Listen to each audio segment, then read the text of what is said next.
नमस्कार, मैं हूं आपके साथ मयंक। आज 24 तारीख है और जंग का 25वां दिन और कहा यह जा रहा है कि डोनाल्ड ट्रंप ने कर दिया है सरेंडर और खामेनेई साहब के ईरान की हुई है बहुत बड़ी जीत। खबरें आपने देखी होगी। डोनाल्ड ट्रंप ने कह दिया है कि ईरान पर जो हमले का प्लान था वो उन्होंने फिलहाल कैंसिल कर दिया है, पोस्टपोन कर दिया है और अब जो है वो बातचीत हो रही है। ऐसे दावे कौन कर रहा है? डोनाल्ड ट्रंप कर रहे हैं।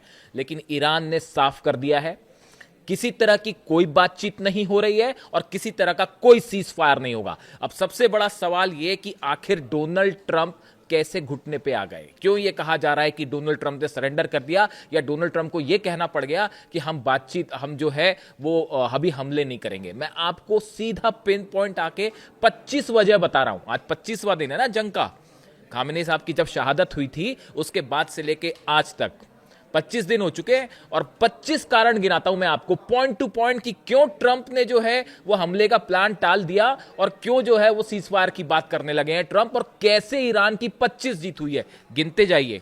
नंबर 1, ईरान के टारगेट पर थी अमेरिकन नेवी। अगर हॉर्मूज में एंटर करते तो खबरें आ रही थी कि अगर अमेरिकन कमांडोज हॉर्मूज पहुंचते तो ईरान की सेना की तरफ से वो पलटवार होता कि बड़ी कैजुअलिटी होती अमेरिकन सोल्जर्स की। पहली वजह। दूसरी, हॉर्मूज में सब तरफ माइंस बिछी हुई है और शायद और माइंस बिछाने की धमकियां दी गई ईरान की तरफ से कि अगर ऐसा लगता है कि आपकी फोर्सेस आएंगे तो हम और माइंस बिछा देंगे। यानी किसी भी तरह का नेवल ऑपरेशन इस पूरे इलाके में शुरुआत होने के पहले ही यह तय था कि वो कैंसिल होने वाला है, वो फेल होने वाला है। बात नंबर 2। बात नंबर 3, तीसरी बड़ी जीत मान लीजिए ईरान की, या तीसरी बड़ी वजह क्यों डोनाल्ड ट्रंप पीछे हट गए। 6 लाख ईरान के सैनिकों ने घेरना शुरू कर दिया था हॉर्मूज को और तैयार बैठे थे कि आप आइए और उसके बाद देखते हैं क्या करते हैं आपका हाल। तीसरी वजह। चौथी, ईरान ने धमकी दी थी कि अगर आपका यहां शुरू हुआ ऑपरेशन हॉर्मूज में तो हम पूरे हॉर्मूज को पूरी तरह से बंद कर देंगे। अभी तो फिर भी कुछ जहाज निकल जा रहे हैं, जो ईरान की फ्रेंडली कंट्रीज हैं उनके जहाज निकल जा रहे हैं। ईरान ने कहा था हम पूरी तरह से बंद कर देंगे। चौथी बड़ी वजह। पांचवी बड़ी वजह देखिए, ईरान की तरफ से साफ संदेश था अगर आप हमारे तेल के कुओं पर या हमारे गैस स्टेशंस पर हमले करते हैं तो अरब के जितने तेल के कुएं हैं वो सब सुलगेंगे, सब पे खुर्रमशहर 4 और फतेह 2 बरसती। ये वजह है पांचवी। अब छठवीं देखिए, ईरान की तरफ से साफ कर दिया गया था अमेरिका ने हमला किया गैस ऑयल फील्ड पे तो जितने पानी के रिसोर्सेज हैं अरब में, चाहे सऊदी में हो, चाहे यूएई में हो, चाहे जॉर्डन में हो, चाहे कतर में हो, चाहे कुवैत में हो, सब के सब तबाह कर दिए जाएंगे और एक एक बूंद पानी को तरस जाता पूरा अरब। इसके अलावा अमेरिकी कंपनियों पर हमला। अरे नंबर तो गिनिए, जीत तो गिनिए, कितने हो गए? 1 2 3 4 5 6 7वां। हाँ, 7वां पॉइंट, 7वीं जीत। गिनिए गिनिए, जरूरी है गिनना। अमेरिकी कंपनियों पर चुन चुन के हमले की प्लानिंग थी ईरान की। जितनी मल्टीनेशनल फर्म्स हैं, चाहे यूएई में हो, चाहे दुबई में हो, अबुधाबी में हो, सब जगह पूरे अरब कंट्रीज पर निशाने पे ईरान के मिसाइल्स के निशाने पे थी मल्टीनेशनल फर्म्स और सब कंपनियां दबाव बना रही थी डोनाल्ड ट्रंप पे, अमेरिकन एडमिनिस्ट्रेशन पे कि बंद करिए इस जंग को वरना हम तबाह हो जाएंगे। 7वीं वजह। 8वीं, इजराइल के जितने परमाणु ठिकाने हैं वो सब के सब निशाने पर थे। डिमोना पर वार्निंग शॉट दिया गया था। जो मिसाइल्स फायर की गई थी, 7 मिसाइल्स जो डिमोना में फायर की गई थी वो वार्निंग शॉट थी और अगली बार उस सेंटर के ऊपर मिसाइल गिरती और उसके बाद क्या होता आप अंदाज लगा दीजिए, कितना बड़ा रेडिएशन होता और कितनी बड़ी तबाही होती।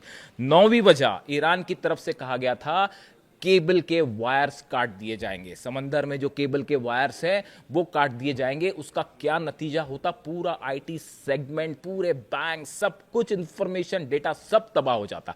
9वीं बड़ी वजह। 10वीं वजह, डिएगो गार्सिया सीधा निशाने पे था ईरान के। ईरान जब चाहता, देखिए 2 मिसाइल्स, ये भी कहा जा रहा है कि 2 आईआरबीएम फायर की गई, वो भी वार्निंग शॉट्स थे। अगर एक, वो तो 2 ही फायर की गई, अगर मान लीजिए एक साथ 20 मिसाइल्स फायर करते हैं तो फिर किसको किसको इंटरसेप्ट करते और फिर डिएगो गार्सिया का क्या होता है? 10वीं वजह।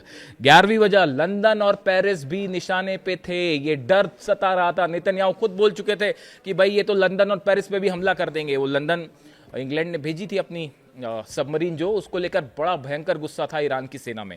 जो सबमरीन भेजी गई अरब सागर में जो है इस समय, उसको लेकर गुस्सा था कि अगर जो है इस सबमरीन से टॉमहॉक फायर की गई मिसाइल्स तो नतीजा होगा लंदन भी निशाने पर होगा, पेरिस भी निशाने पर होगा और बर्लिन भी निशाने पर होगा। 12वीं वजह, रेस्टोरेंट्स और होटल्स निशाने पर थे, पूरे अरब में, पूरे इजराइल में, पूरे मिडिल ईस्ट में। 12वीं वजह, 13वीं वजह, आईसीबीएम का खतरा सताने लगा था। ये कह रहे थे एक्सपर्ट कि कहीं ऐसा ना हो कि ईरान आईसीबीएम फायर कर दे और लेने के देने पड़ जाएं, इसीलिए ट्रंप को पीछे हटना पड़ा। 14वीं वजह, पूरे बैंक्स खतरे में थे, दुनिया भर के, पूरे मिडिल ईस्ट के बैंक्स तबाह होने का मतलब समझिए, इजराइल के बैंक्स तबाह होने का मतलब समझिए, पूरी इकोनॉमी ठप। 14वीं वजह। 15वीं, शेयर बाजार जो है वो हाहाकार मचा हुआ था। शेयर बाजार में क्या, अमेरिका से लेके एशिया से लेके ईस्टर्न कंट्रीज से लेके सब तरफ शेयर मार्केट में हाहाकार मचा हुआ था और ट्रंप एडमिनिस्ट्रेशन पर दबाव था, अरे भाई कुछ तो करिए वरना सब तबाह हो जाएगा। और इसी की वजह से जब ट्रंप का बयान आया तो देखिए आप शेयर मार्केट ऊपर आने लगे। वो भी दबाव था ट्रंप के ऊपर कि भाई शेयर मार्केट खराब ना हो जाए कहीं। 16वीं वजह, प्रॉपर्टी के दाम धुआं, मतलब ऐसा लग रहा था कि सब कोलैप्स हो जाएंगे। दुबई में, सऊदी में, जितने मिडिल ईस्ट कंट्रीज हैं, अरेबियन कंट्रीज हैं, सब जगह प्रॉपर्टी के दाम कोलैप्स होने शुरू हो गए थे और ऐसा लग रहा था कि ये तो बिल्कुल मिट्टी के भाव आ जाएंगे।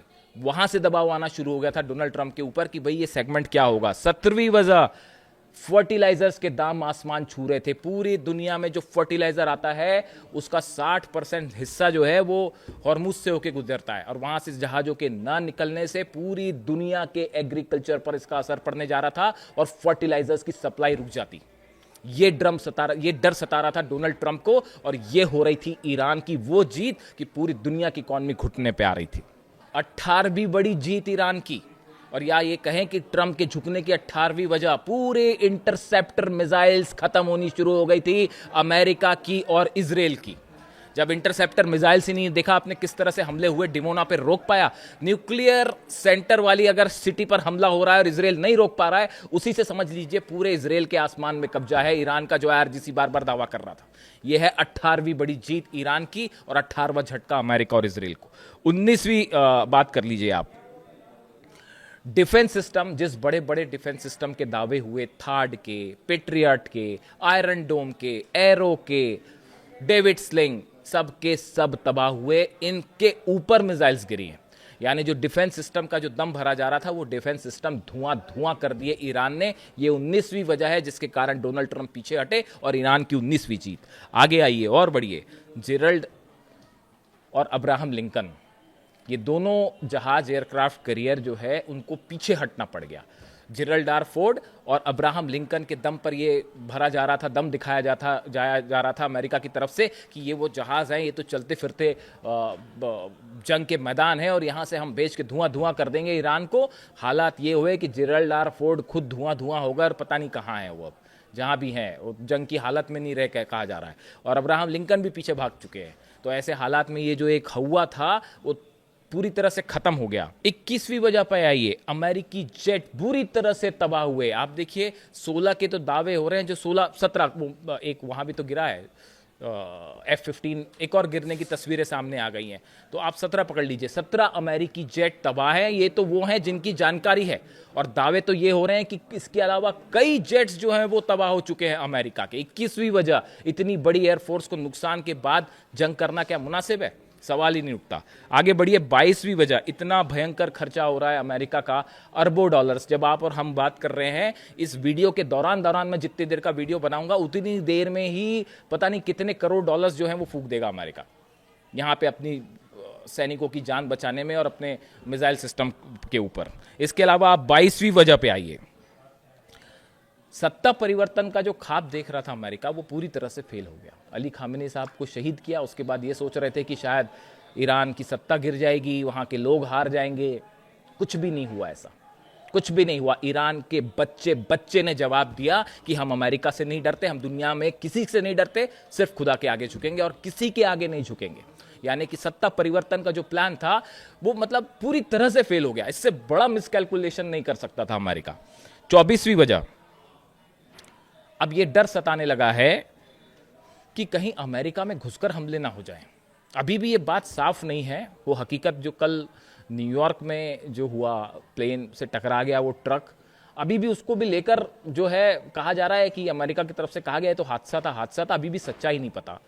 उधर इंग्लैंड में जो है वो यहूदियों पर हमले हो रहे हैं। इसके बाद हालात ये है, अगर आप इराक की बात करें, मैं आपको इराक की एक जानकारी देना चाहूँगा। इराक में जो एम्बेसी है अमेरिका की, उस अमेरिकी एम्बेसी को घेर के खड़े हुए हैं ईरान के समर्थक, जो मिलिशिया हैं वहाँ पे वो। और ये हालात है कि अमेरिकी जो वहाँ पे बचे हुए हैं वो बंधक वाली सिचुएशन में है, और कब ड्रोन गिर जाए, कब मिसाइल गिर जाए, वो तो समझ नहीं पा रहे हैं। तो बड़ी मुश्किल से ये इस तरह की बात कही गई है कि ठीक है हम पूरा छोड़ के जा रहे हैं यहाँ से, हम अपने पूरे सैनिक यहाँ से हटा देंगे, आप 24 घंटे का टाइम दीजिए। हकीकत ये है 24वीं बड़ी वजह कि डर सता रहा कहीं घर में घुस के हमला ना हो जाए। और 5वीं बड़ी वजह, जो अमेरिका के जितने बड़े एडवाइजर्स हैं, जो ट्रंप के एडवाइजर्स हैं, उन्होंने कहा अब और ईरान पर हमला मत करिए, वरना जब वो पलटवार करेगा तो फिर कहीं के नहीं रहेंगे, कुछ भी नहीं बचेगा। हकीकत ये है 25 दिन में मैंने आपको 25 जीत गिना दी है ईरान की, और इसमें से एक भी गलत हो तो बताइए। यही बात मैं शुरू से कह रहा था ईरान की मिसाइल्स भारी पड़ेंगी, आज वो भारी पड़ गई। ईरान के ड्रोन्स ने वो हाहाकार मचाया है, वो तो मैं भी आश्चर्यचकित रह गया। वो शाही ड्रोन के बारे में मैंने ना जाने कितने वीडियो बनाए और तमाम चीज़ें, मैं खुद हैरान हूँ। अमेरिका को और इसराइल का तो जो हाल है वो हाल है ही। आप देखिए जो मिसाइल्स IRBM, जब डिएगो गार्सिया पर मिसाइल फायर हो गई, देखिए ये बड़ा मिसकैलकुलेशन हो गया अमेरिका की तरफ से। उन्होंने ईरान की ताकत को समझा ही नहीं, पता नहीं किसकी एडवाइस पर यह हमला हो गया। और उसका जब नतीजा ये है, अब हकीकत अगर आप समझें, इस 25 दिन की जंग की हकीकत समझें, तो ईरान की 25 बड़ी जीत हुई हैं जो मैंने आपको अभी पर गिराई, और ये एकदम सच है। दुनिया का सबसे बड़ा शक्तिशाली कहलाने वाला देश, और साथ में सब देश खड़े हैं। अगर आप टोटल काउंट कर लें तो 22-23, कल मैं देख रहा था कोई चैनल पे चल रहा था, एक टीवी चैनल पे चल रहा था कि बोले 22 देश लड़ रहे हैं ईरान से। वो 22 देश पर भारी पड़ रहा है अकेला ईरान। पूरी दुनिया की इकॉनमी घुटने पर है, गैस पेट्रोल के दाम सब जो है पता नहीं कहाँ आसमान जाएंगे, कुछ पता नहीं। यानी हर तरह से अमेरिका की हार है, इजराइल की हार है। ना सत्ता परिवर्तन हुआ, ना कुछ परिवर्तन हुआ। और देखिए इतने सारे लीडर्स के असैसिनेशन के बाद बेहतरीन वॉर प्लानिंग, मतलब ईरान ने चारों खाने चित कर दिया अमेरिका को। वॉर प्लानिंग कितनी बेहतरीन देखिए। कहाँ तो इस तरह की बातें हो रही थी, लोग मुझसे कह रहे थे अली खामेनी साहब की जब शहादत हुई तो नेक्स्ट डे कह रहे थे यार अब तो कुछ बचा ही नहीं, सब खत्म हो जाएगा। मैंने उनको तभी कहा था ये खामेनी का ईरान है, अभी देखते जाइए आगे आगे क्या होता है। और वही साबित हुआ। आज देखिए मैंने एक वीडियो में कहा भी था कि देखिए खामेनी साहब आपका ईरान शान से जीत रहा है, और आज मैं फिर कहना चाहूँगा यही बात कि देखिए खामेनी साहब आपका ईरान शान से जीत गया है, और घुटनों पे है अमेरिका और इसराइल। क्या कहा जाए अब। और आप देखिए अभी, लेकिन इसमें बड़ी सारी चीज़ें हैं, तमाम तरह के दावे आप देखेंगे कि बैकडोर से जो है वो बातें हो रही थी, और कई देश, ये बात सच है कि कई देश मीडिएशन की कोशिश कर रहे थे, ईरान को रोकने की कोशिश कर रहे थे। कई देश शामिल थे, तुर्की भी शामिल था, इजिप्ट भी शामिल था, कतर भी शामिल, कई सारे देशों ने इस तरह की कोशिश की। ईरान ने सबकी बात ठुकरा दी। अब सवाल यह है कि आगे क्या, ये बातचीत वाली बात में कितना दम है। आपको जल्दबाजी में कुछ कंक्लूड करने की ज़रूरत नहीं है। डोनाल्ड ट्रंप की बात, वो अपनी बात से कब पलट जाएं कोई भरोसा नहीं है। शेयर मार्केट अब ऊपर हो रहा है, हो सकता है सिर्फ इसीलिए बयान दिया हो कि शेयर मार्केट जो है कुछ समझ जाए, आर्थिक नुकसान हो रहा है वो कुछ समझ जाए, क्योंकि अमेरिका में तो हर पॉलिसी शेयर बाजार और इसी के हिसाब से चलती है जो कैपिटलिज्म है। तो ईरान की तरफ से स्टैंड अभी भी यही है कि आपने हमारे सुप्रीम लीडर को शहीद किया, आपने यहाँ पे छोटे छोटे मासूम बच्चों का कत्ल किया, अब आप नतीजा भुगतिए। या तो हम जीतेंगे और या फिर शहीद होंगे। किसी तरह का ना सीज फायर, ना कोई कॉम्प्रोमाइज।